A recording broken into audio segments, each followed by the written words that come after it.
Imagine living in a place where the darkness isn't just outside your window, it's watching you. In the late 1960s, the Bay Area learned that terror doesn't always announce itself with footsteps or screams. Sometimes it arrives as a letter. Sometimes it signs its name with a symbol. And sometimes it kills simply because it enjoys it. The man who called himself Zodiac didn't just commit murders, he curated fear. He engineered it. He shaped it into something the entire region couldn't look away from. Tonight we're stepping into the timeline he carved across California. The couples ambushed on quiet roads, the hooded figure at Lake Berryessa, the cab driver executed in an affluent neighborhood, and the letters that followed. Taunts, ciphers, threats, and a performance of ego unlike anything law enforcement had ever seen. This is the story of a killer who wanted an audience, and made sure he got one.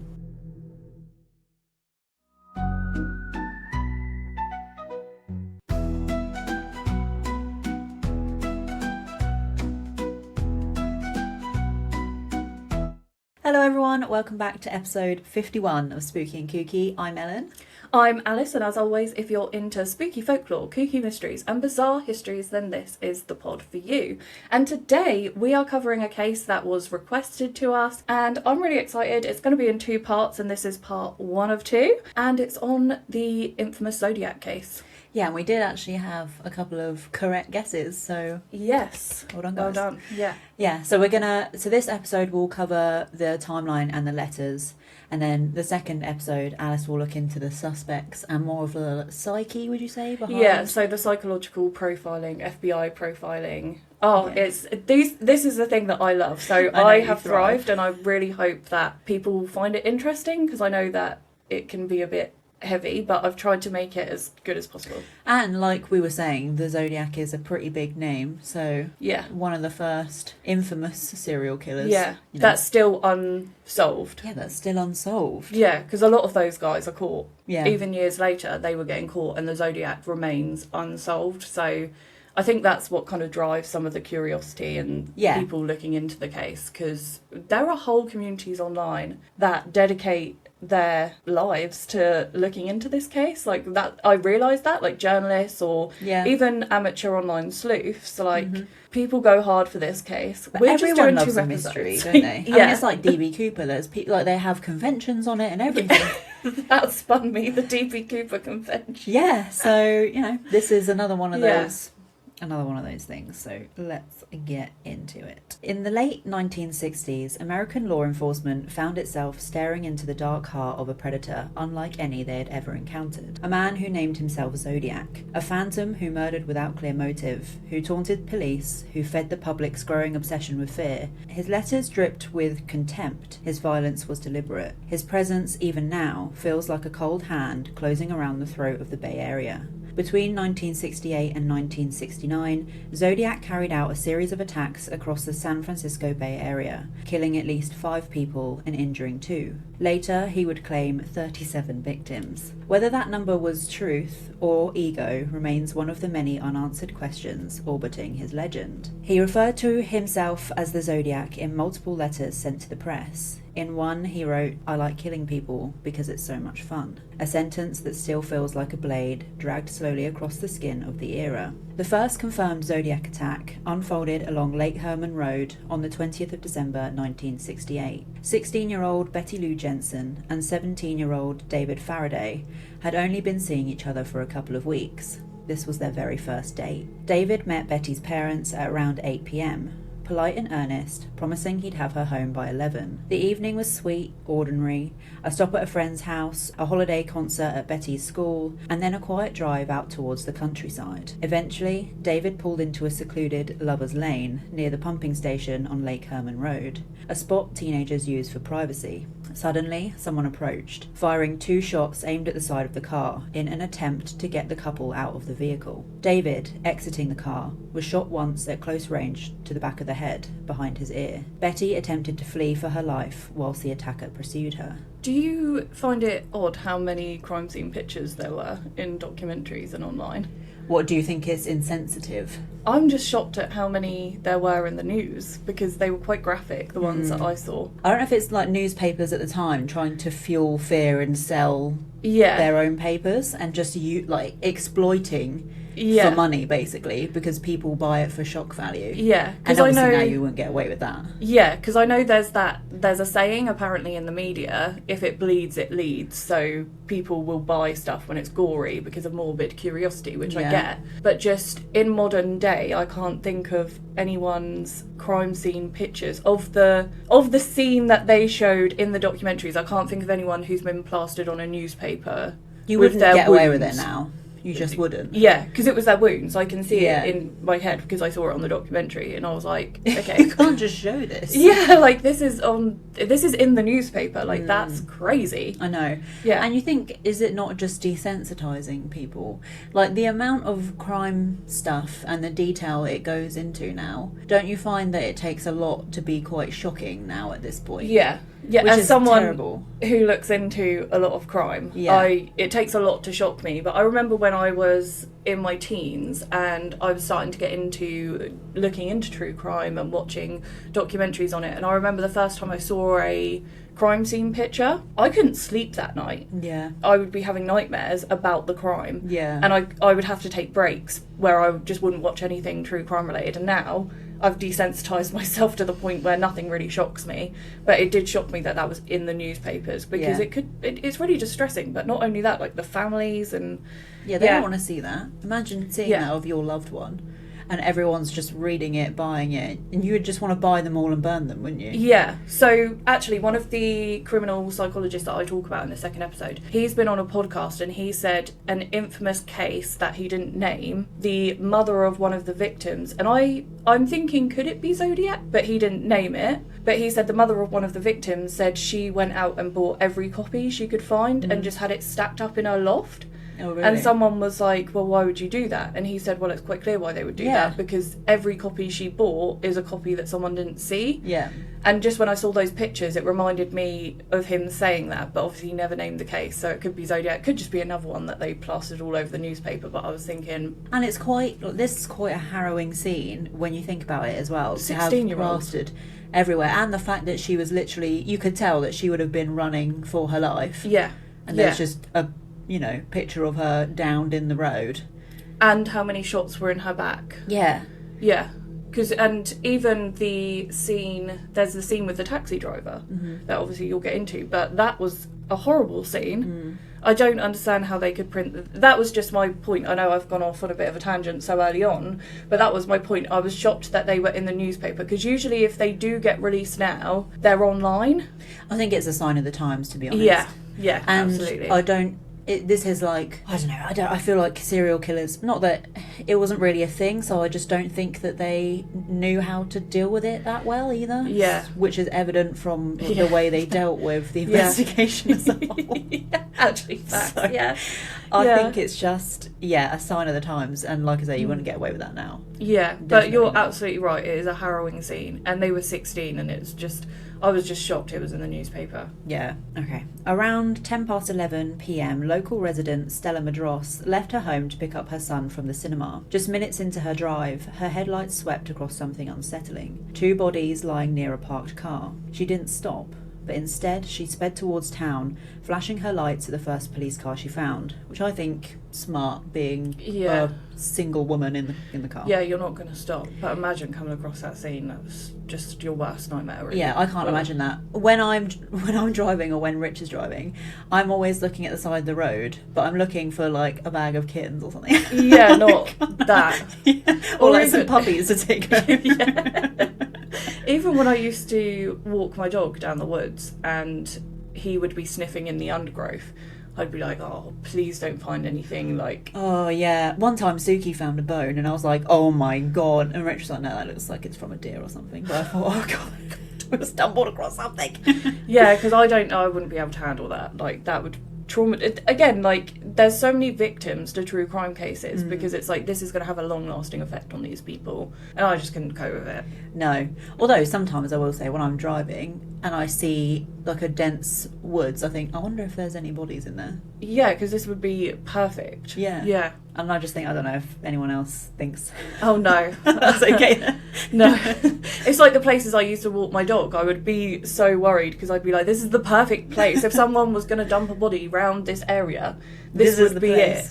Officers arrived quickly, and David was discovered beside the station wagon. He was still breathing, but barely, and sadly died before reaching the hospital. Betty lay 28 feet from the rear of the car, having been shot 5 times in the back and twice from the front. 1 bullet was later recovered from her clothing. Shell casings at the scene were Winchester Western Super X, and the weapon was identified as a .22 caliber firearm, possibly a J.C. Higgins Model 80 semi-automatic pistol. Despite the brutality and the precision of the attack, police didn't initially consider the possibility of a serial killer. In fact, Betty Lou's best friend later told SF Weekly that detectives were fixated on a drug-related motive. Why do people always go to drugs? Kids and drugs, obviously. It's the only answer.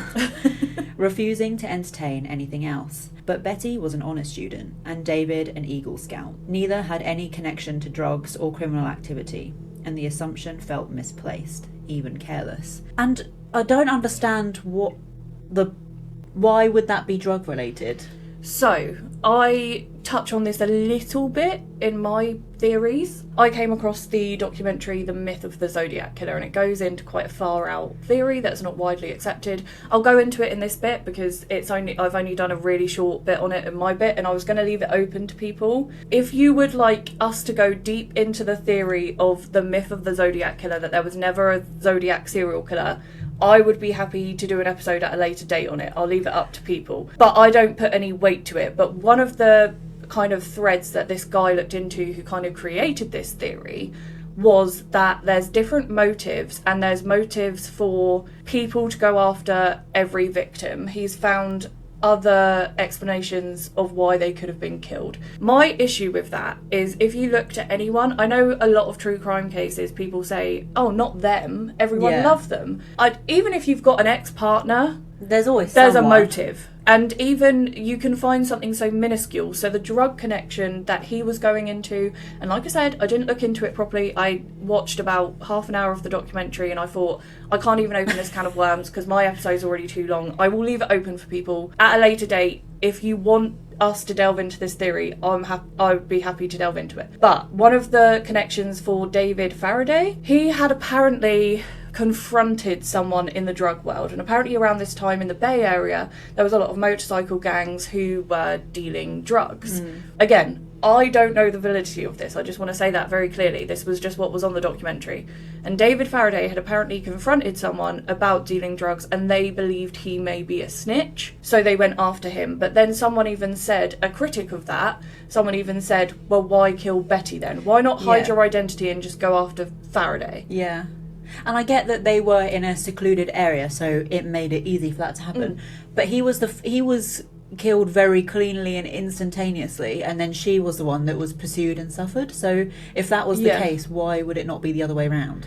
I don't know how long ago the perceived snitching would have been. Yeah. But yeah, just because apparently they were really good people, like really good children, who weren't into that sort of thing. But then again, I just think, are drug gangs really, a motorcycle drug gang, are they really going to pursue a 16-year-old and his girlfriend who's done nothing? Yeah. It doesn't make sense to me. But equally, if the Zodiac is a myth, someone's writing the letters and doing the ciphers. Yeah. So someone is behind some of it. So I don't understand how it could be a myth.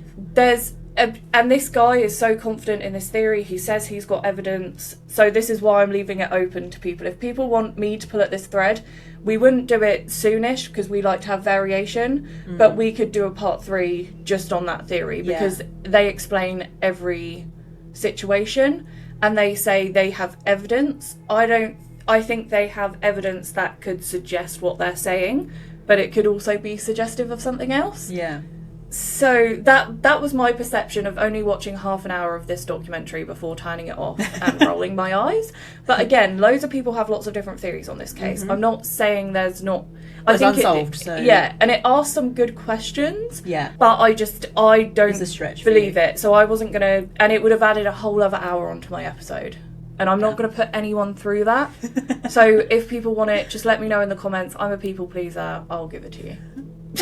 Fair. Fair. Okay, so investigators chased several leads. A jealous ex-boyfriend was questioned, and 2 men carrying guns near the pumping station claimed they were out hunting raccoons. Another report described 2 men in a blue sedan who chased a teenage couple down Lake Herman Road about 90 minutes before the murders. Who hunts raccoons? I don't know. I mean, we don't Is that have like a raccoons general here. thing? I thought people Is it hunted, because like... they're a pest, though? Is it that? Like a controlling population of raccoons? That makes more sense, because you don't see raccoon soup anywhere. Fried raccoon legs.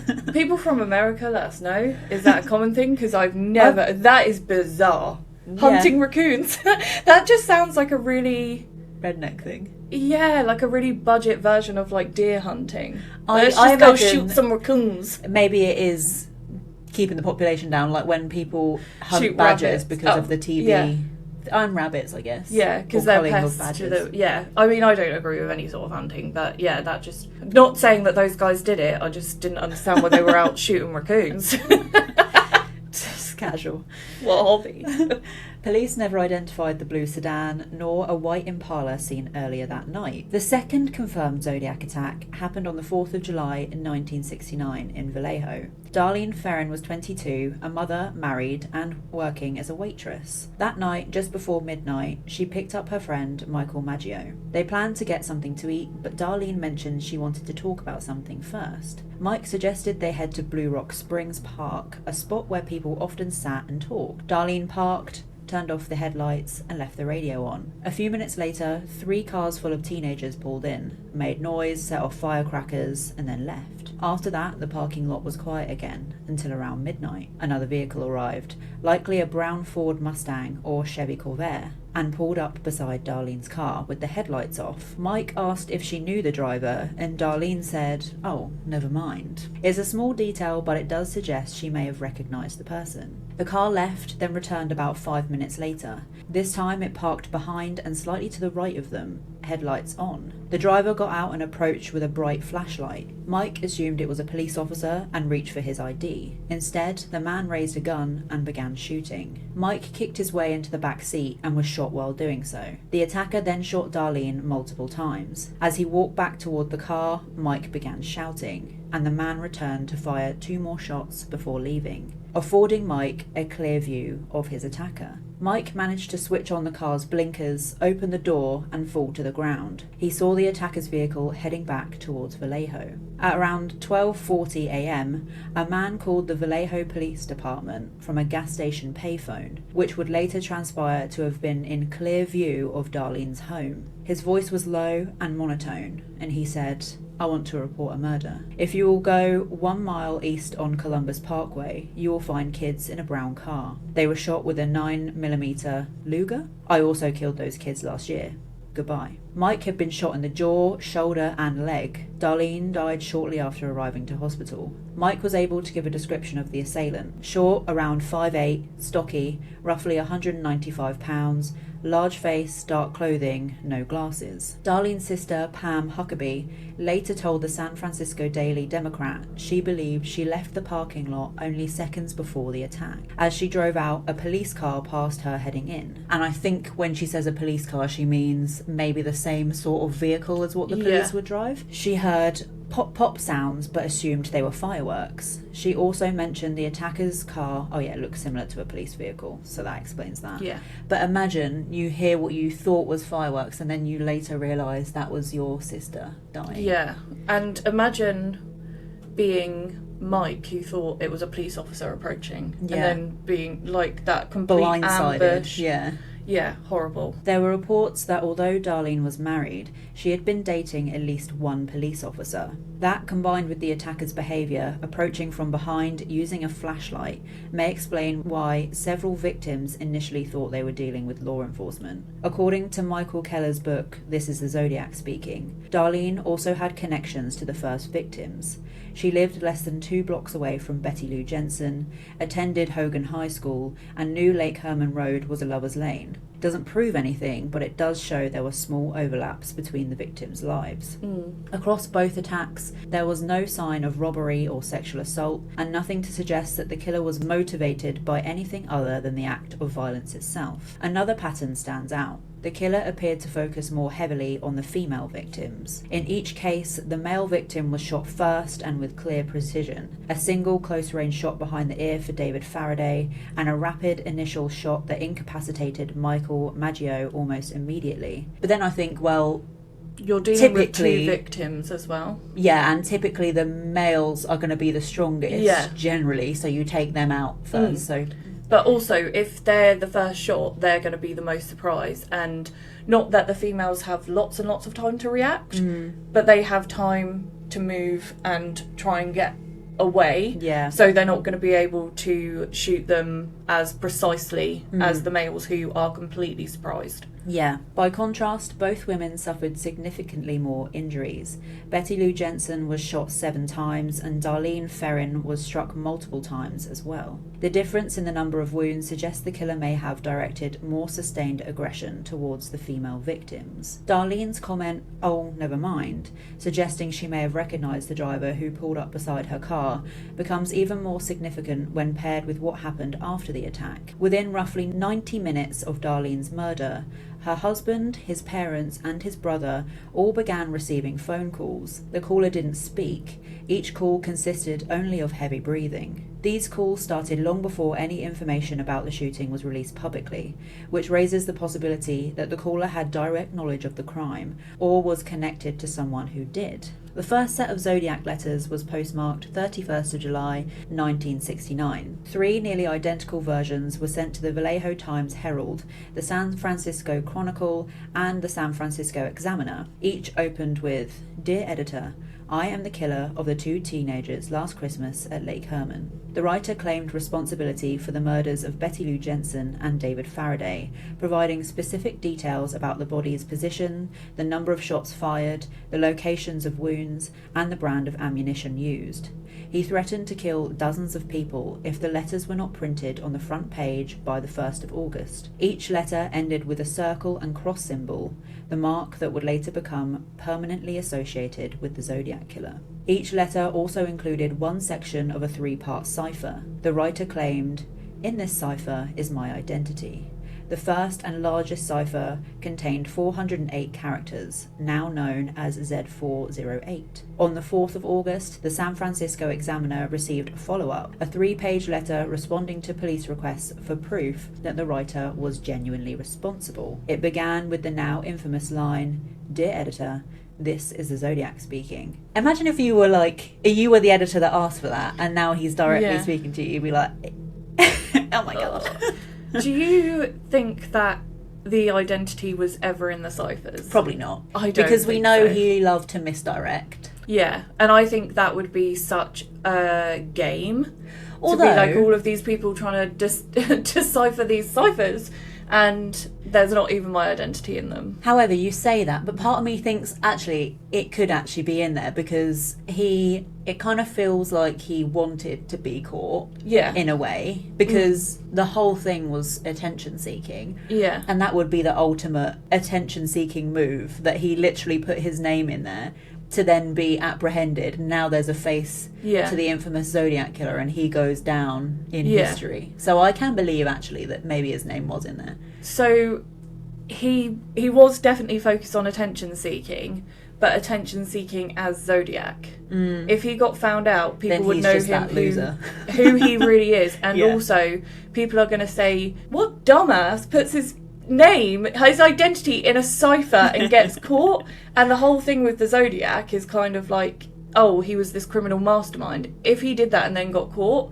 I think it's too much of a risk that people would be like, what an idiot. Or does that play into his inflated sense of self when he's like, I've put my name in there because I know no one's going to crack it. Yeah. I just know that I'm smarter than everyone else and no one's going to find out who I am. But I think you can do that without putting the name in. Yeah. I think you can claim that without ever put the name, or not even the name, something about his identity in there. I think you can do that without doing that. Maybe he put in a pseudonym or scrambled it like Voldemort. It always goes back to Harry Potter, I feel like. Yeah, but I think he could I personally, my thoughts and my feelings are that it was never in there. He just wanted people to desperately try and decipher it. With AI and everything, I find it really weird that they haven't been cracked yet. Which makes me think, are they designed to even be crackable? Is it just gibberish? And he's up. That's generally what I think. I think he just sent it as gibberish and was like, people are going to try and be working these out. And there's like nothing of value in here. Or maybe like there's a little bit of value somewhere, but nothing that ever leads back to me, but people will be trying to crack it, trying to think that there's my name in there or something that like gives my coordinates or something. Yeah, and it's just absolute nothingness. Because I was surprised that with AI, I think they have decoded a lot of them, but there's like one or two. I think there's two that haven't been. Yeah, that including which is one of them is the first one. Yeah, but maybe he thought, let's do one gibberish one. Then do a one that can be cracked. So then they think, oh, they obviously mean something. And the first one that has his identity in, that can be cracked. No, that's the gibberishy one. Yeah, but that... So he's saying my identity's in this one. Yeah. But you've cracked the second one, so the first one's legit and has my identity in it. Can be cracked. But it's all just a load of bullshit. Yeah, and he's just watching people trying to crack it over the years, and he's just like, it says nothing. So embarrassing. They crack it and it's just LOL. Oh my god.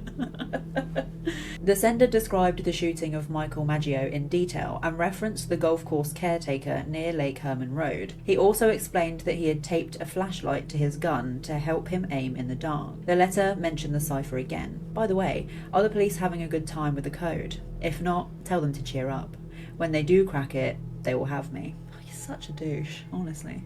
I loved when you said yesterday, when you were finishing off your research, that you were like, I can't read I all of these ciphers. I can't, because he is just insufferable. He's so self-indulgent. And one of the things in the letters, I just thought, what a loser. Like, I can imagine what he looks like. And he's just, Yeah.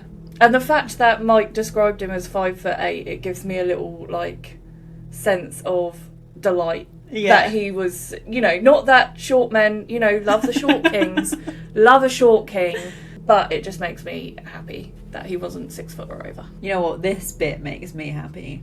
Within a week, Donald Harden, a teacher at North Salinas High School, and his wife Betty Harden solved the Z408 cipher.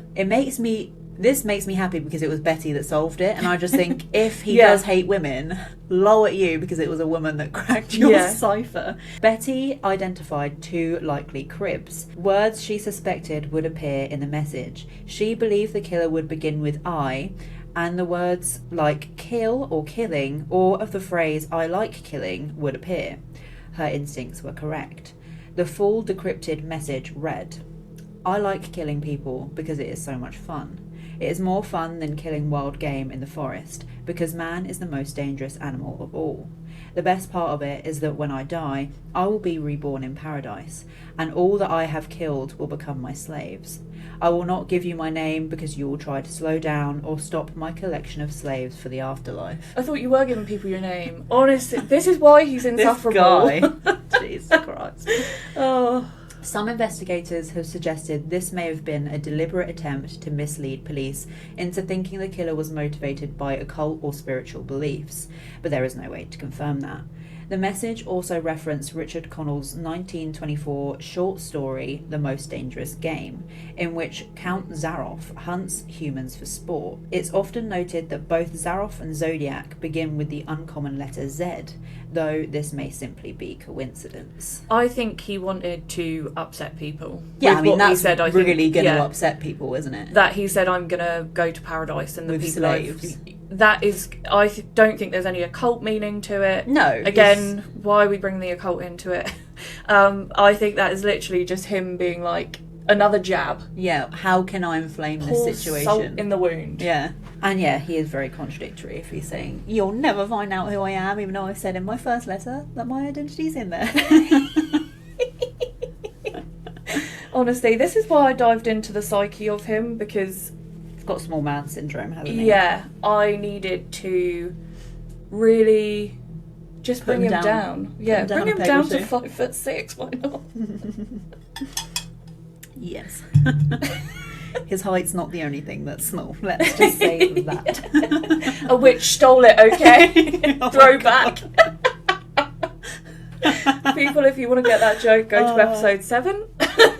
There's jokes. The next confirmed Zodiac attack took place on the 27th of September 1969 at Lake Berryessa in Napa County. Cecilia Shepherd, 22, and Brian Hartnell, 20, had decided on a spontaneous picnic at Twin Oak Ridge, a small peninsula on the western shore of the lake. At around 6 p.m, a man approached from the distance. He was estimated to be 5'8" to 6 foot. Don't say 6 foot, don't give him that. He was estimated to be 5'8". Yeah. Heavy set, with dark hair, wearing a dark jacket and dark, slightly dishevelled clothing. He also appeared to be wearing glasses. Cecilia noticed him first, and Brian later said the man looked to be in his 30s and described him as fairly unremarkable at first glance. Yeah. That is... the whole that thing. Should be, fairly unremarkable. That would really hurt him. Yeah, and 5'6". Because I think when someone's... these are witness accounts of someone who's attacked you.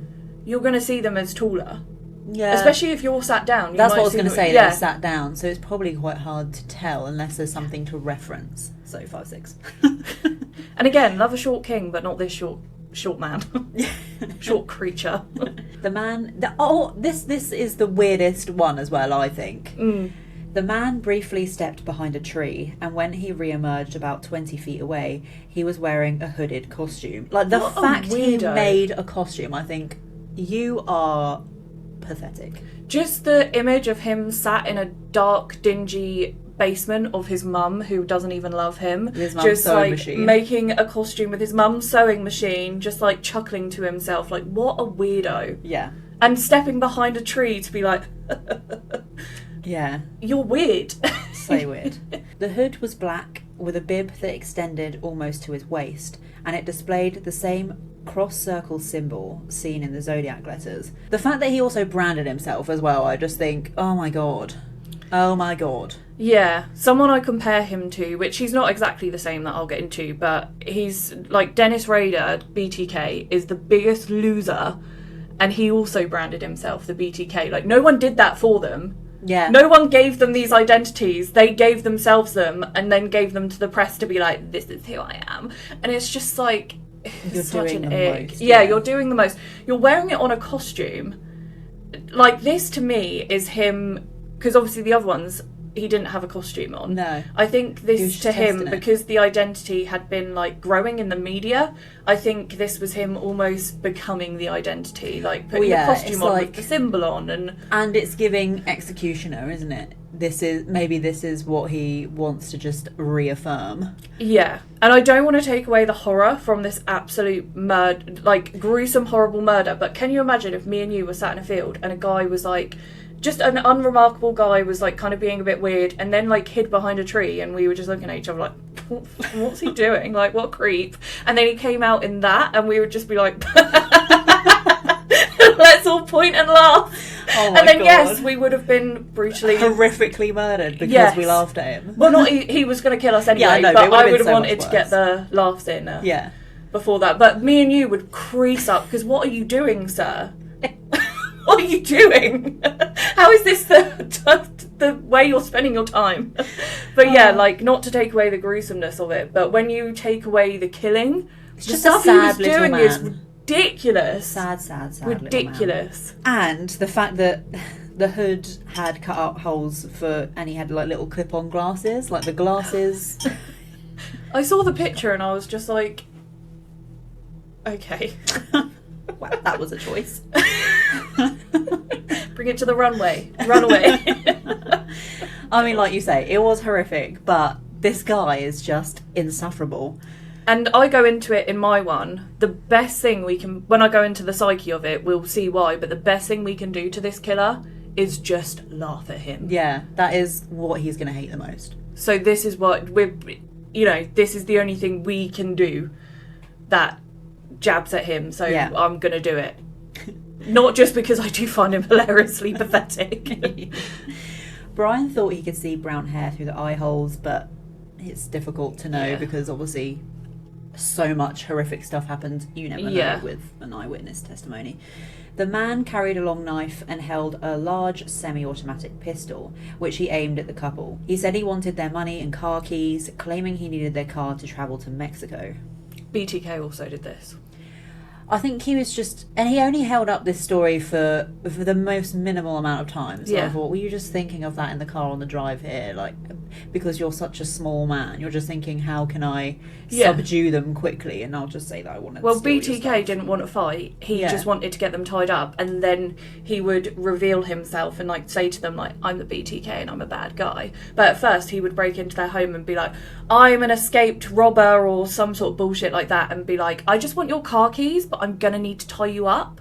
So I make sure you don't call the police. And his victims, obviously being, like, vulnerable, would do anything to would just be like, okay, he's got a gun, tie me up. Or he would come in and be like, look, I'm just weird sexually. This was one thing he did.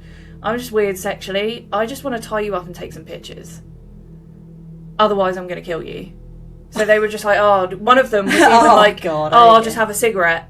So he stood with her while she had a cigarette. And she was like, right, let's get this over with. Jesus. But I think BTK came after this. So I'm wondering if he got inspiration from this.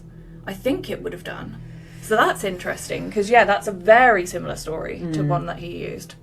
Brian handed over his car keys and the small amount of change he had. I mean, you couldn't even do that now. She'd be like, I literally don't carry change, bro. I'd be like, the only thing, I don't even have my bank card. Like, the only thing I've got is my phone and you need my face to unlock it. So, the man took the coins, dropped the keys onto the picnic blanket and holstered the gun. Brian tried to talk to him, offering help, but the man declined, saying, time's running short. He claimed he was an escaped inmate from the Pacific Northwest and had killed a prison guard. He said he had stolen a car, no money, and nothing to lose.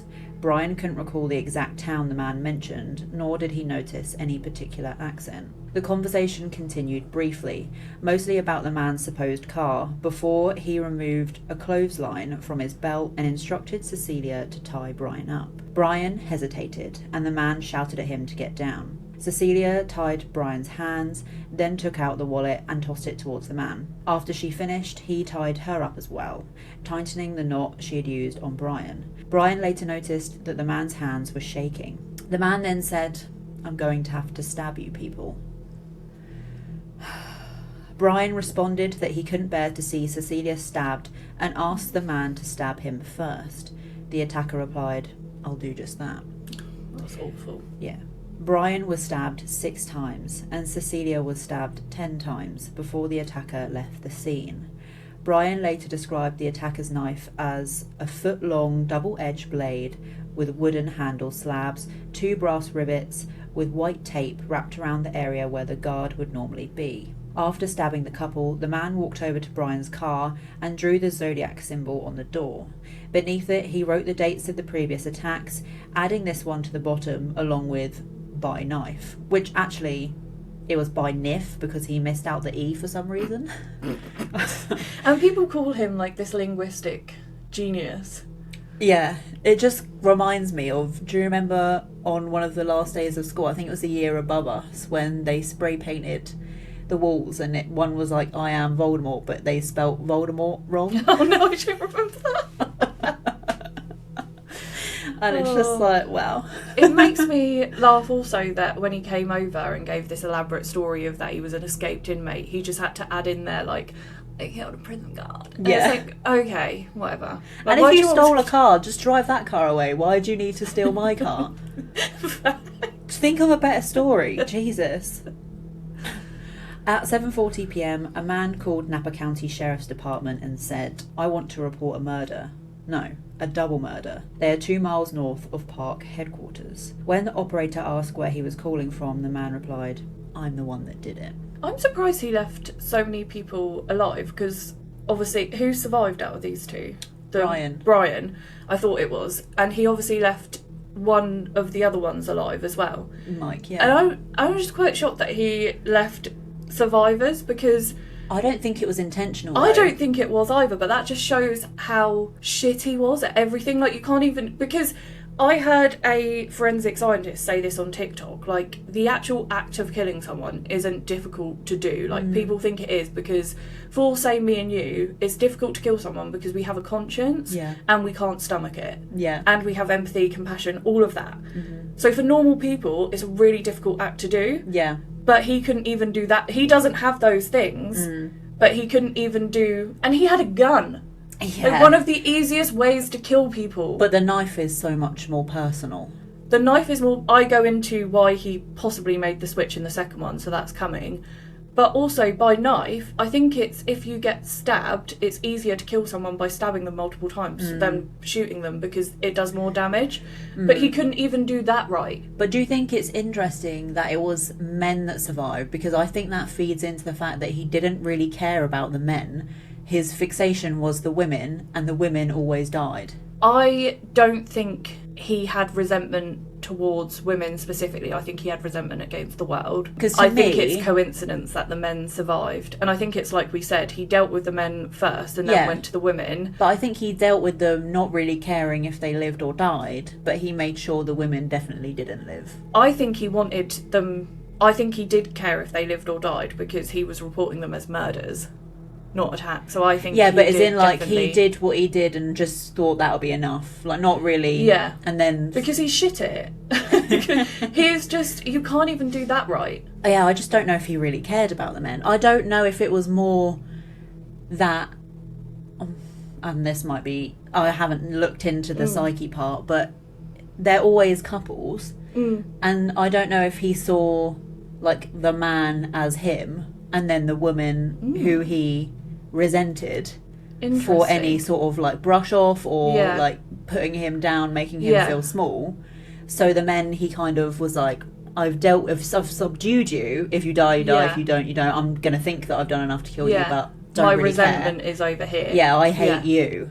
You're whoever has slighted me. You are that girl that brushed me off and laughed at me. I'm gonna make sure you're interesting. That is an interesting theory. I'll wait.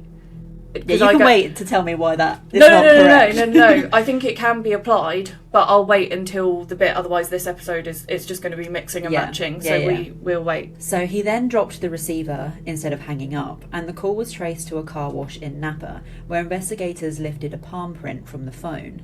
It's never been matched to anyone, which is interesting because if they ran it now, would they do it? And I know that you say it takes a lot of money, which I never really considered actually until you said this is why cases stay cold until they're forced to redo it. But I just wonder.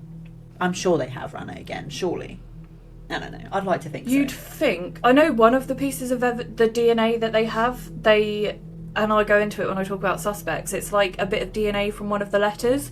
And then they were like, it didn't match to this suspect, but it's also not been confirmed to be by the Zodiac, so it could never be used to eliminate someone because they don't know it's definitely Zodiac. So I wonder if that's anyone could the use same because phone. You can't say that this is from the Zodiac. Yeah, but still, you'd think they'd run it, and I think they probably have run it with how much interest has been in solving this. I think they probably have run it, and the cases that get more media attention, I will say, even years later when they're cold, there is still people in law enforcement who want to solve it, and they would probably put money into testing that, retesting it again now these days. But I just don't think it could really use. I think it just might help though. If it came back to someone, but the thing is, it's got to come back to someone in CODIS. And if he's not in CODIS, which they could use, I don't think he would genetic genealogy. Maybe he didn't have any other family. They're all dead, and before you get like Ancestry and Me or 23andMe, Ancestry.com, all of those kind of things where you put your DNA into, or maybe his family has just never done that. There would be nothing. You would run a DNA profile and be like, okay, we have this profile. I guess you could match that profile to the letter profile. To say, okay, it's most likely the Zodiac, so this can be used to eliminate people. But unless he's in CODIS, or his family, even if and do you know what, doing the genetic genealogy, it's even more expensive, so there's a chance they haven't even bothered doing that. And you've got to have quite a good profile, I think. So I know with the letters or something, there was something where they only got a partial profile. They got partial prints for Paul, the cab driver. But you need, for like DNA, you can have partial profiles where you can put it to like, so say a suspect comes into custody and you do like the buccal swab, you can put their DNA and say how much of a probability it is that this DNA match, but because they don't have a full profile, it's obviously in court that could be used by defence to prove reasonable doubt kind of thing. Yeah. But they can say, even with a partial profile and a full profile, they can definitely say this isn't a match, a statistical match, so it can it can eliminate people, but there's all these different variables, so yeah, it's interesting. Yeah. A fisherman and his son were nearby and heard the victim's screams at the time of the attack. They went to get help, and 2 park rangers stayed with Brian and Cecilia until the ambulance arrived. And that must have been horrible, because they were saying, like, obviously Cecilia was very, very injured, and all they could do was put their jacket around her. They had no first aid kit or anything really to help. Cecilia was still conscious when the police reached the scene, and she provided a description of the attacker. Again, how, like, leaving someone conscious, I just don't understand why you would even do that. Unless he knows that because they screamed, I have a certain amount of time that I just need to leave, so I can't even check if they're... So that could be a reason as well. She fell into a coma during transport and never regained consciousness, and she died 2 days later. Earlier that afternoon, several people reported seeing a suspicious man around the lake. A man and his son noticed a heavy-set individual watching them before quickly walking away, and around 2:50 p.m, 3 women saw a stranger driving a light blue 2-door Chevy, likely a 1966 model with California plates. And a Chevy has been mentioned previously. That was linked to, was it Lake Herman or the second one? Yeah, Lake Herman. Yeah. He pulled up near them, drove forward, then reversed, so he was parked directly beside their car. He looked down as if pretending to read, and about an hour and a half later, while the women were sunbathing by the lake, they saw the same man again, this time watching them from a distance. Their description was similar to Brian and Cecilia's, clean cut, although they described him as nice looking. Around 6 foot, roughly 200 pounds, with short dark hair parted to the side. He wore a black short-sleeved sweatshirt over a t-shirt and dark blue or black slacks, which does kind of match what Brian and Cecilia said. They said he watched them for about 20 minutes while smoking, then walked off. When they returned to the parking area, his vehicle was gone. Imagine retrospectively thinking, that could have been us. Yeah, I wonder though if the police ever went out to look for the cigarette butts. There must have been so many, because smoking was a pretty big... Yeah, so I guess even if you got DNA profiles from every cigarette butt in that area, you wouldn't know which is the DNA. But then you could match it to another thing. This is the 60s as well. So they didn't have the good DNA technology. No. But still... And I don't know if they would have even thought to do that. Yeah. Some detectives in these crimes long ago, they thought of it. And I don't know if they knew DNA was coming about and technology was advancing, so they knew to do it, or they were trained to do it, or they just thought, as much. Let's collect it and preserve it in this way. I guess they would have to have known about it in some way, because some people preserve things so well that it was able to solve crimes like years later. But I know there was a crime, it was in America, of a guy who smoked cigarettes without a filter. I know, just absolutely feral. So he would break off the filter and smoke it. Feral. It's like people who smoke rollies without the roach. Like how they're doing that, I don't know. Or without the filter. And he was caught because there was only like one guy in the area who did that, and people knew. Yeah. Oh, this is the guy who does. This is that weirdo. Yeah. Yeah. And there was obviously other evidence, but it's because at the scene they left a cigarette that the filter was broken off. But also, if you think you're sunbathing on the beach and you're retrospectively telling the police that you saw a man smoking, would you be able to remember exactly where you were and exactly where they were? And exactly what they looked like as well. Yeah, but for the cigarette butt, to be able to say what kind of location it would be, probably not. No. Then we move on to Paul Stein. So Paul Stein was a 28-year-old cab driver working in San Francisco while completing a doctoral degree in English. On the night of the 11th of October 1969, close to 10 p.m, he picked up a passenger headed to Presidio Heights, an affluent neighborhood near Washington and Cherry Streets. During the ride, the passenger shot Paul once in the head. He then took Paul's wallet and keys, likely to stage the scene as a robbery, and tore off a piece of Paul's shirt before walking away moments before police arrived. 3 teenagers witnessed the attack from a house across the street. They saw the shooter's face clearly and watched him wipe down the cab and search through Paul's clothing. Investigators later recovered 2 partial fingerprints from the vehicle. The teens called San Francisco Police Department and described the suspect as a husky white male wearing a dark jacket. However, the dispatcher mistakenly broadcast that the suspect was black. Mistakenly. It's the 60s.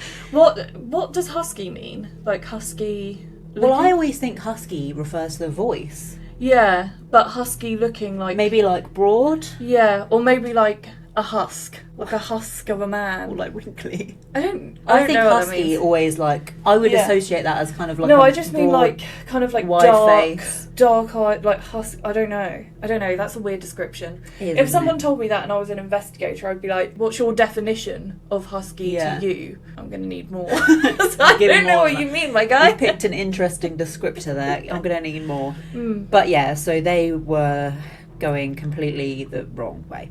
And as a result, 2 patrol officers briefly stopped a white man in dark clothing walking north towards Presidio Army Base.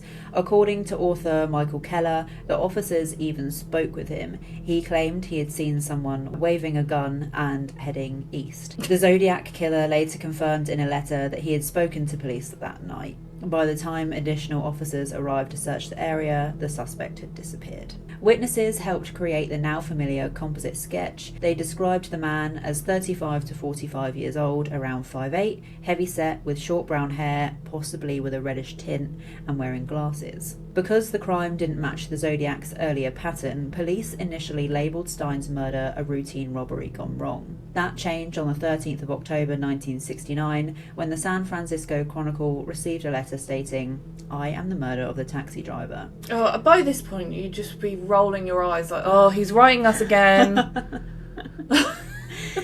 Yeah, the envelope contained a blood-stained piece of Paul's shirt, confirming the writer's involvement. The Zodiac denied leaving fingerprints and claimed the police sketch was inaccurate because he wore a disguise. The letter also mocked police for failing to catch him. Most notably, he threatened violence against school children. School children make nice targets. I think I shall wipe out a school bus some morning, just shoot out the front tyre, then pick off the kiddies as they come bouncing out.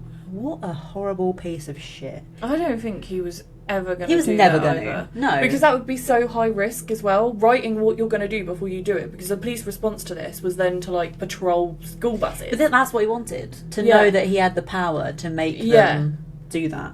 But then it's like, you were never going to do it because you know you'd get caught. Because you're not that brilliant. So you just said it. He just wants the power, that's what you just said it again, you just said it to upset people. Yeah. This threat caused widespread fear across the Bay Area, and police escorted school buses, helicopters patrolled overhead, several counties issued curfews, and some parents kept their children home. For a killer seeking attention, the reaction likely reinforced his sense of control. And I hate that, and I hate that. But I would have been one of those. Seriously. I would have been one of those people keeping my kids home from school. You have to. I'm not taking the risk, and this is the annoying thing. It's like, if you say these things, obviously people are going to be afraid. Call his bluff, so you're not going to call his bluff, but then in hindsight, it's just irritating knowing that he would have thrived. Yeah, Paul Stein didn't fit the typical victim profile. However, there is a possible earlier case involving a cab driver. On the 9th of April 1962, a man called police in Oceanside, California, saying, "I'm going to pull something here in Oceanside, and you'll never be able to figure it out." The next night, 29-year-old cab driver Raymond Davis told his dispatcher he was taking a fare on South Oceanside. On 11th of April, his body was found near the mayor's house in the gated community of St. Malo. He had been shot once in the back through the driver's seat and once in the head. He had not been robbed. Days later, another call came in. Do you remember me calling you last week and telling you that I was going to pull a real baffling crime? I killed the cab driver and I'm going to get me a bus driver next. In 2019, local historian Christy Hawthorne researched St. Malo and found striking similarities to Zodiac cases. Like Stein, Davis was killed in a wealthy area. He was shot with a .22 caliber ammunition, the same type used in the Lake Herman Road murders. The taunting phone calls also resembled Zodiac behaviour, and Oceanside police confirmed they were reviewing Hawthorne's findings, but the Davis murder remains a suspected, not confirmed Zodiac case. Did that happen before Lake Herman? Yes. It definitely sounds like him. Does, doesn't it? The phone calls alone. The follow-up as well. Yeah, that was before he got emboldened to write letters. Yeah. And wanted it, like, worldwide media. I think he was like, the phone calls aren't getting taken seriously. How can I make myself more serious? Let's write a letter. Yeah. It's not even making the newspaper, so I'm just going to write to them myself. You can imagine him flicking through the newspaper like, what is it? Again in his mum's basement. On the 8th of November 1969, the San Francisco Chronicle received an envelope containing another piece of Paul Stein's shirt, a humorous greeting card, and a new cipher made up of 340 symbols, known as the Z340. The greeting card included a postscript that read, "Could you print this new cipher on your front page? I get awfully lonely when I'm ignored. So lonely I could do my thing," with 6 exclamation marks. You've already sent a letter with his shirt, so you're cutting off pieces of this shirt to be like, I'll send this one out, and then a few weeks later I'll send this one out. Yeah. Just to keep it going. And again, the news media must have just been like, oh my god. I bet they thrived, to be fair. I bet they loved it. To be fair, yeah. I bet they did love it. They saw money signs. That's exactly what they saw. But can you imagine, like, yes, they saw money signs and they were like, oh, this is going to make a good story, and obviously they were probably working with the police, and the police was like, I think you need to print it because we don't want to, like, they were printing it anyway. The threats were like, you know, not taken seriously, blah, blah, blah. But I think when reading the letters internally, they must have just been like, oh my god, I don't want to cover this anymore. Part of the accompanying message also stated, December, July, August, September, October equals 7. This was interpreted by some investigators as a possible reference to additional victims. The following day, on the 9th of November, the Chronicle received a 7-page letter, the longest ever sent by the Zodiac killer. In it, the writer acknowledged that the police had stopped him on the night of Paul Stein's murder but let him go. He also accused the police of lying about him in the press and claimed he would no longer announce his murders, saying he would instead make them appear to be routine killings or accidents. And I felt I had to do it in that voice because he literally just had a strop. I couldn't read a 7-page letter from anyone. Can I have a summary? I'll put it into Copilot and be like, can you summarise this, please? What the hell? Copilot is like, angry small man throwing his toys out of the pram because no one's taking him seriously. You can imagine him writing that as well. I'm surprised there wasn't like teardrops in the ink. This reminds me of Mean Girl. I was literally about to say. The newspapers are the nastiest. They're not giving me enough airtime. The letter included a detailed bomb recipe and a diagram of the device he claimed he intended to build. He added, "The police shall never catch me because I've been too clever for them." 2 other murder cases have been discussed as possible links to the Zodiac killer. The first is the 1966 murder of Cherry Jo Bates, an 18-year-old student killed on the 30th of October 1966. At around 9:30 p.m, she was beaten and repeatedly stabbed with a short-bladed knife in an alley on the campus of Riverside City College. There were no signs of robbery or sexual assault, and police were unable to identify any witnesses. Sherry had been studying in the library before walking to her car, which had been deliberately disabled by the killer. Evidence suggested a struggle took place, and police found a Timex watch on the ground, believed to have been torn from the attacker's wrist. A size 8 to 10 military-style boot print in the soil nearby. Almost exactly 1 month later, an anonymous confession letter was mailed to both Riverside Police Department and Press Enterprise. It contained details not released publicly and was written entirely in capital letters. Portions of the message read, this is quite long. She was young and beautiful, but now she is battered and dead. She is not the first, and she will not be the last. I lay awake at nights thinking about my next victim. Maybe she will be the beautiful blonde that babysits near the little store and walks down the dark alley each evening about 7. Or maybe she will be the shapely blue-eyed brunette that said no when I asked her for a first date in high school. But maybe it will not be either. But I shall cut off her female parts and deposit them for the whole city to see, so don't make it easy for me. Keep your sisters, daughters and wives off the streets and alleys. Miss Bates was stupid. She went to the slaughter like a lamb. She did not put up a struggle, but I did. It was a ball. Yeah, first things first, do not caps lock me. But secondly, I think this one's him. It sounds like him. It sounds like him. This is the progression, and I don't want to say evolution because it makes him sound like he's evolved. But no, he's devolved. Yeah. He devolves over time. But it definitely sounds like him. And one thing that I go on to is he wanted to be unpredictable. So I think that letter is like, it could be this person, it could be this person, but it might not be any. Yeah. The writer described disabling Sherry's car by pulling out the middle wire from the distributor, waiting in the library for her to leave, and watching her repeatedly try to start the engine. He claimed he offered her a lift down the street, and that they chatted before he suddenly said, "It's about time." And when Sherry asked, "About time for what?" he replied, "It was about time for her to die." Ugh, yeah.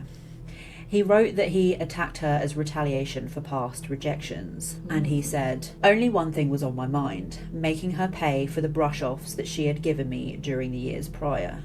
She died hard. She squirmed and shook as I choked her, and her lips twitched. She let out a scream once, and I kicked her in the head to shut her up. I plunged the knife into her, and it broke. I finished the job by cutting her throat. I'm not sick, I'm insane, but this will not stop the game. This letter should be published for all to read." The account suggested Sherry may have known her killer, giving her willingness to accept a ride and the mention of multiple brush-offs. In December 1966, 6 weeks after the murder, a poem was found etched into a desk at Riverside City College. The handwriting has been compared to Zodiac communications, and it read, "Sick of living, unwilling to die, cut clean, if read, clean, blood spurting, dripping, spilling, all over her new dress. Oh well, it was red anyway. Life draining into an uncertain death. She won't die this time. Someone will find her. Just wait till the next time.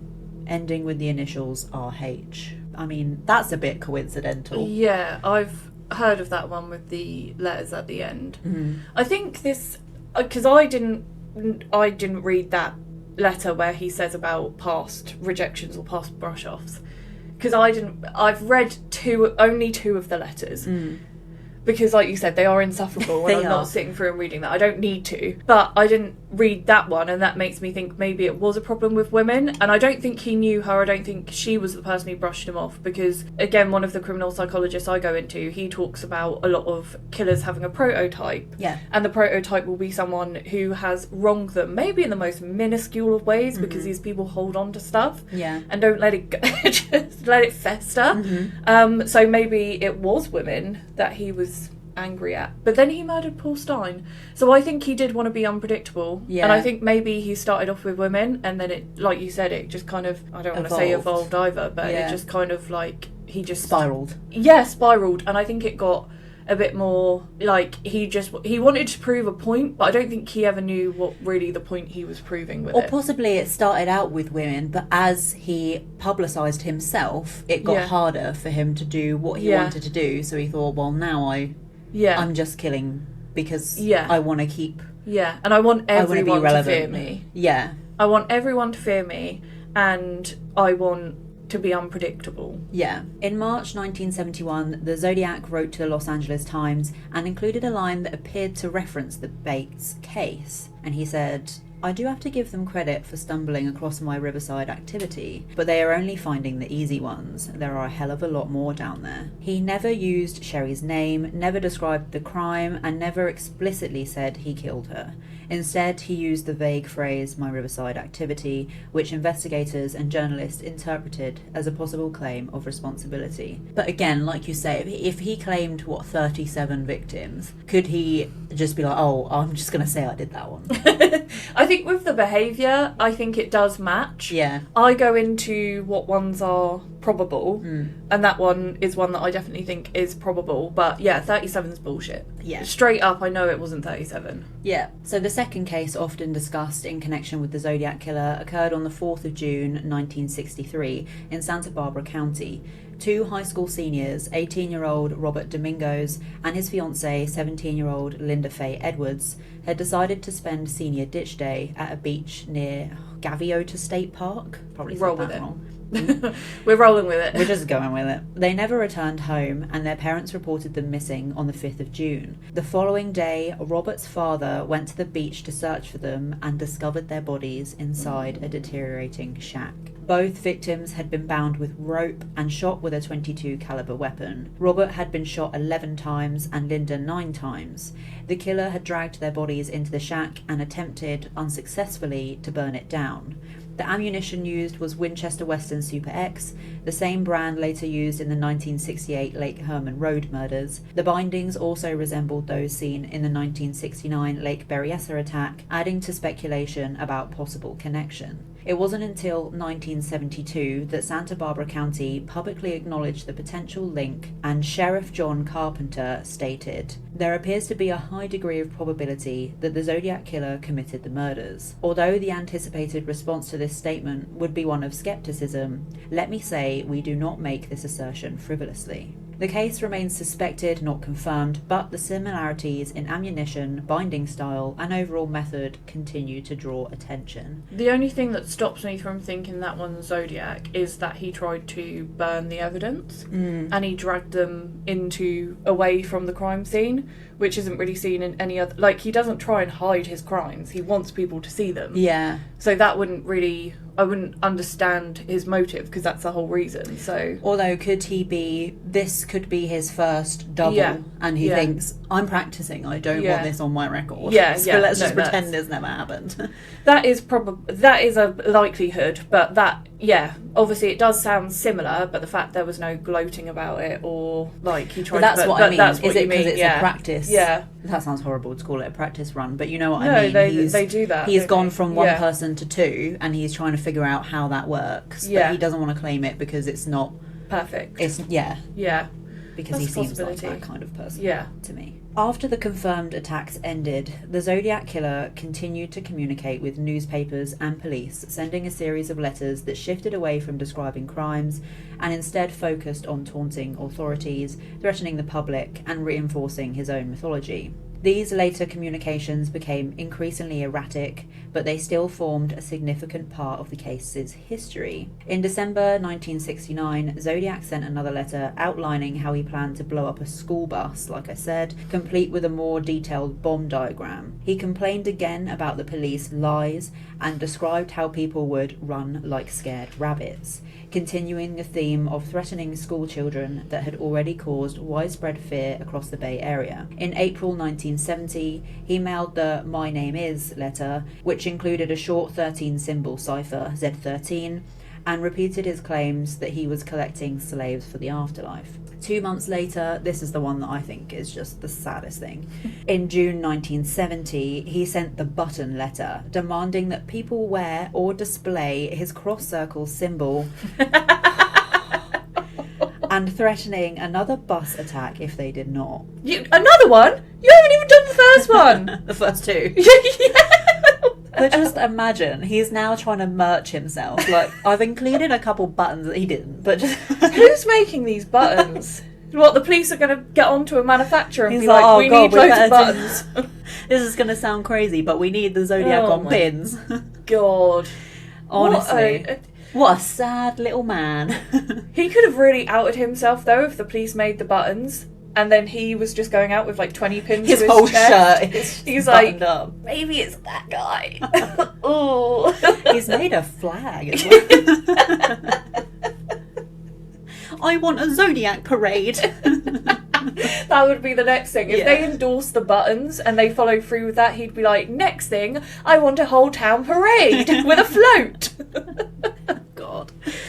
In July 1970, Zodiac wrote again, this time referencing Kathleen Johns, who had reported being abducted by a man she believed was the Zodiac killer. He mocked her account and included a map of the Bay Area marked with his symbol, claiming it would help locate his bus bomb. Later that year, in October 1970, he sent the well-known Halloween card, decorated with skeletons and the phrase, "Peekaboo, you are doomed," along with the number 14, which some interpreted as a claimed victim count. In March 1971, Zodiac wrote to the Los Angeles Times, apparently referencing the Sherry Jo Bates case, like I said, where he noted that the police had stumbled across his Riverside activity, though he never used her name or explicitly claimed responsibility. After a long silence, he resurfaced in January 1974 with the Exorcist letter, critiquing the film, now he's a film critic, and including a short poem.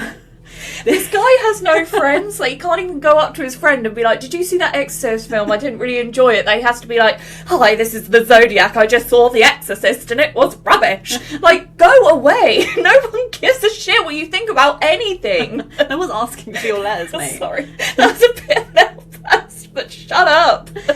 Oh, God. This was followed by the February 1974 SLA letter praising the Symbionese Liberation Army and the May 1974 Citizen letter, which criticised the film Badlands. The final widely accepted Zodiac communication arrived in July 1974, known as the Red Phantom letter, in which he complained about a newspaper columnist and signed off as the Red Phantom with red rage. He tried to rebrand.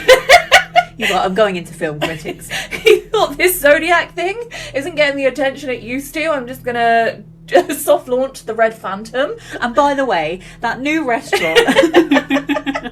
This is literally just a stream of his consciousness now, because he's got no one else to speak to. He's like, I'm now a Yelp reviewer. Check me out. I see you post critics in your newspaper. I want to be one of the columnists. Across these letters, Zodiac's tone changed noticeably. He became less focused on specific crimes and more preoccupied with taunting police, threatening mass violence, and maintaining his public persona. I don't know, I feel like he kind of made himself a critic. Less scary. The content grew increasingly theatrical and inconsistent, and the long gaps between letters suggested a decline in activity or interest. By mid-1974, the communication ceased entirely, leaving investigators with a trail of ciphers, threats, and contradictions that only deepened the mystery surrounding the case. Across the confirmed attacks, the suspected earlier cases, and the long sequence of letters, a clear behavioural pattern emerges. The Zodiac killer was not only violent but deeply attention-seeking and performative, using ciphers, symbols, threats, and theatrical language to maintain control over public narrative long after murders themselves stop. His communications repeatedly demanded visibility, correction, and reaction, suggesting that the letters were as central to his identity as the crimes. The attacks also show a consistent aggression toward female victims, who were often targeted with greater force and sustained violence compared to their male counterparts. Despite decades of investigation involving forensic methods and renewed public interest, the Zodiac's identity remains unknown. Join us for part 2, where we will be discussing possible suspects and delve into the Zodiac's psyche. Right, we're gonna take a break and then we're coming right back in to record part 2. We started early this morning because, again, we have another heatwave in the UK and I'm just sick of it. We're not built for it. I'm so ready for spooky season, please. Oh, and we can have no cooling method in here because it will mess with the mic, so we make ourselves uncomfortable so your viewing experience is better. So if you enjoy our content, please do like and subscribe. It would really make our day. Yeah. And join us for part 2, where we delve deeper into this Zodiac case and some suspects, and just have a bigger chat about it. Yeah, and watch me get rolled up about Netflix. Yes, it's gonna rile Ellen. Alice is gonna rage bait me. Yeah. So join in for that. All right, we're gonna make another iced coffee and then we'll be right back. Bye. Bye.